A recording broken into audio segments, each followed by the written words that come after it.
Toss me the flashlight. I've got a scary story and a warning going into this one. This one is completely true. It was an early morning in December, and it was dark out when I awoke. I expected the morning would go just like any other morning. I doom scrolled on my phone for a good 45 minutes before finally clicking out of Facebook and checking my emails.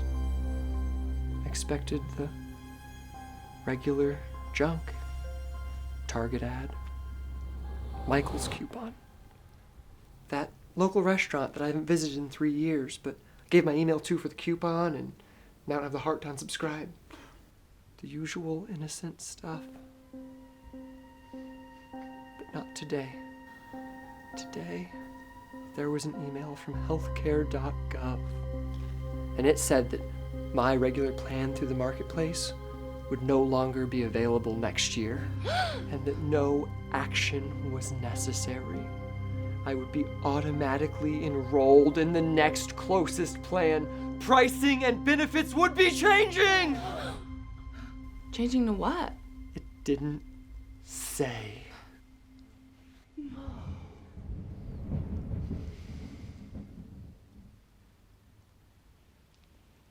Okay. True stories.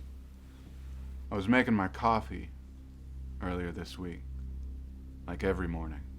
But this morning, I was texting Stephanie.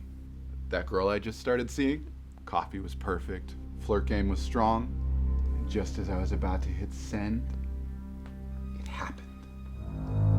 I dropped it. My phone. But my other hand was filled with coffee. I couldn't save it. I could only watch as it slowly tumbled toward the ground. And when it hit, it landed face down. I slowly bent down to pick up my phone, not knowing, is it fine? Is it broken? Did it have a case? No. I'd ordered one on Amazon, but it hadn't come in yet. It was a new phone. You've got to have a case, man. Shh! Don't interrupt him. No one interrupted you. But you just... Shh! Go on, Dave.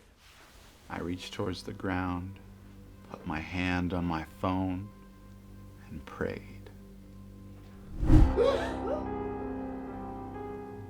No cracks. Give it here. It was a dark and stormy Tuesday afternoon.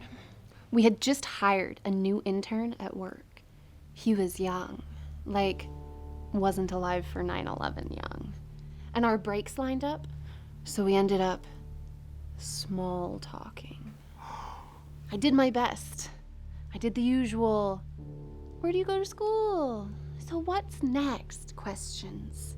I acted like there was hope in the world for this young boy. But who knows?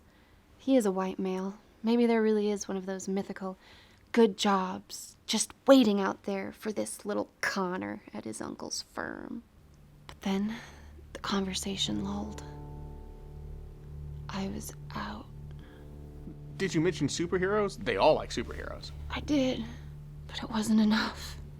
I was out of topics.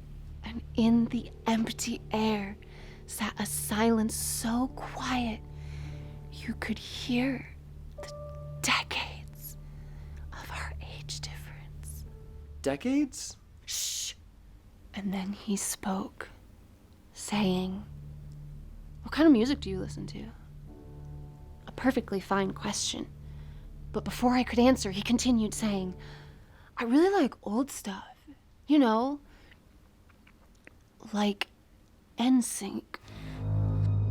He continued, "Did you know that was the group Justin Timberlake was in? Like forever ago?" And I wanted him to stop, but he didn't. He kept going, saying, "I just saw the doc about that old lady they used to make music with, you know? Britney Spears." Have you heard of her? It's pretty good. For old stuff.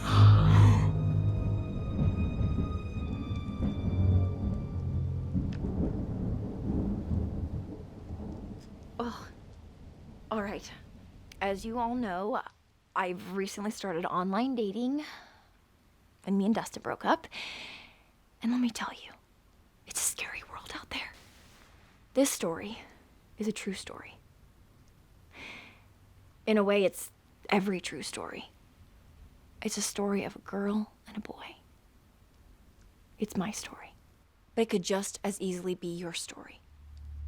Or your story. We open on a girl waiting for her date. She's nervous.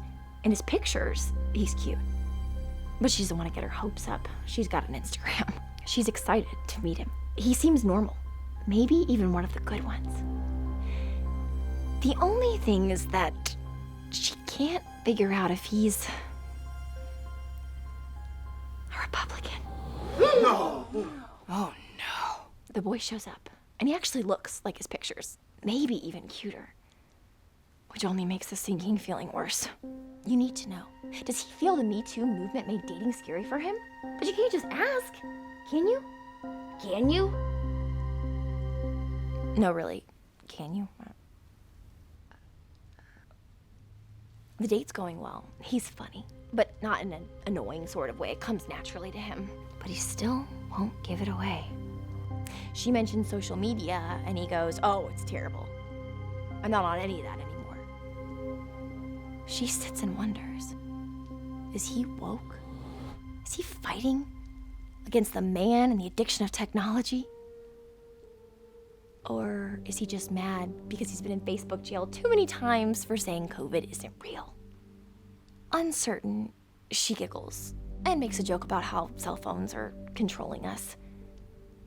He responds with an offhanded comment about how the government is tracking us and the whole system is corrupt and we should tear it down.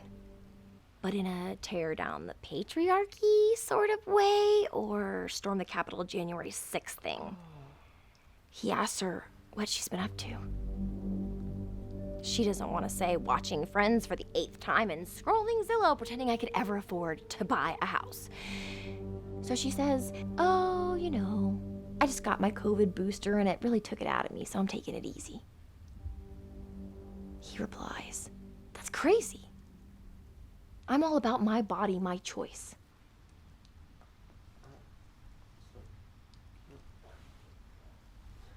He isn't vaxxed? Yeah, I mean, if he coughed, it'd be like a week of you worrying that you're spreading COVID.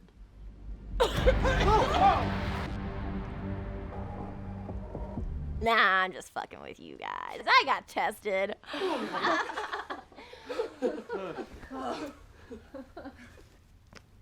But remember, this isn't just my story. It could happen to any girl out there. My turn. Now, the story I'm about to tell is not for the faint of heart. As you all know, my parents live out of town, and this morning I got a surprise phone call. They're coming for a visit. Oh. Do we have to wake up early tomorrow and get him from the airport? No, they said they're gonna drive. Now, why would they say such a thing? They said it was so that they weren't locked into a departure time, which means their visit's indefinite. No, but what hotel are they staying at? I mean, they have to have a checkout date. No, because they said they want to stay with us so that we can spend more time together. And we can't say no because we still owe them money for the down payment. As far as they're concerned, they still own part of this house until we can pay off the debt. When are they coming? That's part of the surprise. They're already here. Sweetie, is everything okay? I heard yelling. You want me to warm up some milk and I'll sing you to sleep? Mom, you don't have to knock to come upstairs. I just didn't want to walk in on you and Sarah canoodling. Mom! Thank you so much for watching our video. If you laughed, hit that like button. Be sure to click subscribe for more awesome sketches we have planned, like a behind the scenes video for this video. And for other exclusive content, including 3 of our feature films, head over to our Patreon page. And if you want another laugh, check out another IX sketch. Like Silent but Deadly. I particularly like that one.